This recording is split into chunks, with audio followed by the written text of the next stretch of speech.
There's a brand new day ahead, so much to do, so much to see, so get your ass up out of bed. Get out now, time's wasted, there's no reward for hesitating. Hey guys, how's it going? Gotta admit, I'm actually kind of fixated on this Weevelos guy and his racist ramblings, right? Take for example this little clip here. And as time goes on, you know, you look at the statistics, and the white birth rate is beneath the white death rate. And that statistic doesn't highlight how dire this situation really is, because 15% of all babies in 2015 were multiracial. The biggest mix there was white and mestizo. The second biggest mix was white and Asian, and the third biggest was white and black.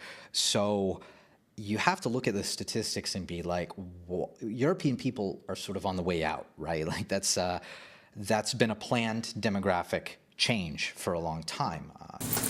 Okay, see, so very often I see that he seems to voice the concerns of people like him, not just his own concerns, but people like him.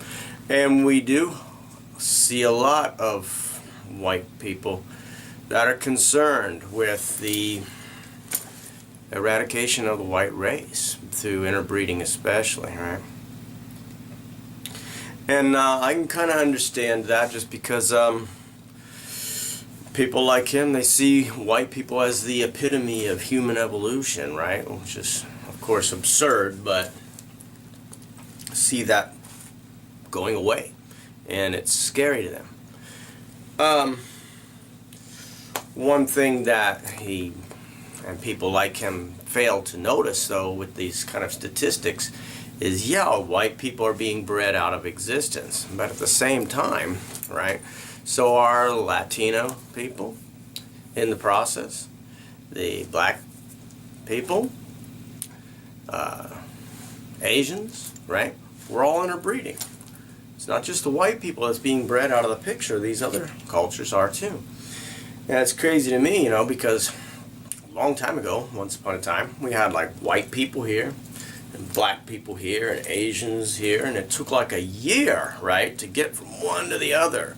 You basically left the known world to get there, and when you get there, you see these people and they look different than you. They have strange cultures, and they speak this weird language, and they worship these strange deities. It was easy to see, like, oh, these people are weird and different from us, you know, they're not normal, right?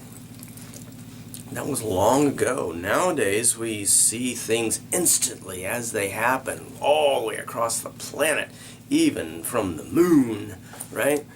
From space.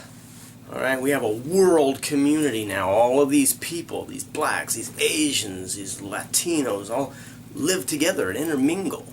Right?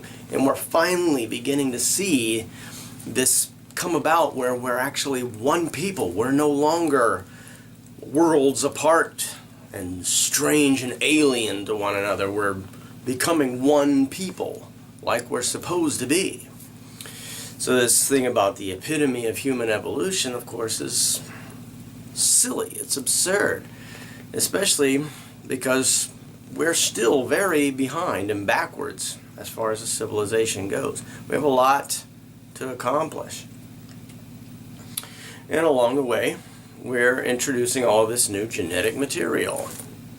And, you know, the Latinos are going to be retarded and ugly over millennia of only breeding with Latinos. White people are going to be backward and ugly, only breeding with white people. We need to introduce this diversity. Diversity is good for our genome.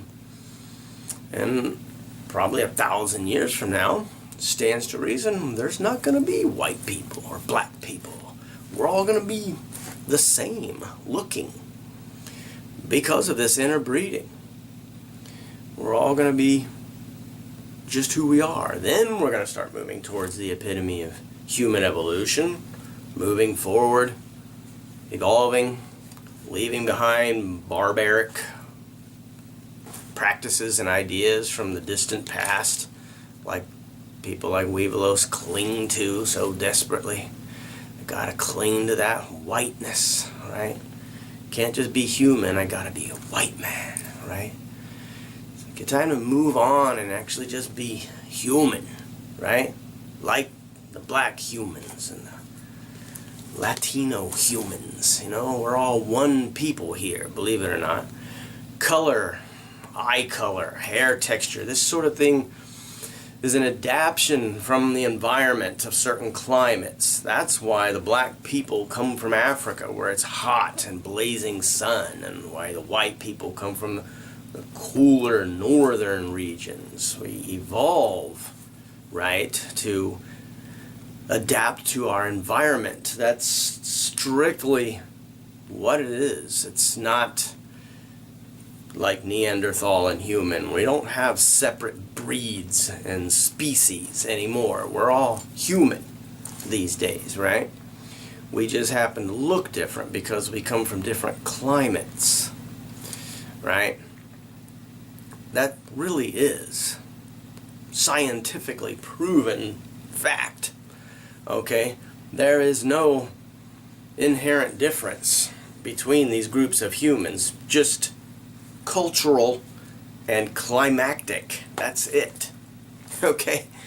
And so now, you know, as we're moving forward, we're getting past that. We don't live out in the wild anymore. We don't depend on the season changes quite so much and protecting our skin from the harsh elements as much as we did. We have advancements, technological advancements, and that's what's going to move us forward into the future, and why interbreeding is a good thing, and why the differences between races is really going to be diminished the further we go. Going to terrify the hell out of people like Weeblos, but it's a good thing, I promise you, and it's an essential thing as we move forward. And so look at your neighbors and your friends and relatives and your neighbors' friends and relatives, and try to see the human there, not the skin color, because that really is what's most important. And I'm going to head out, and we'll talk to you later.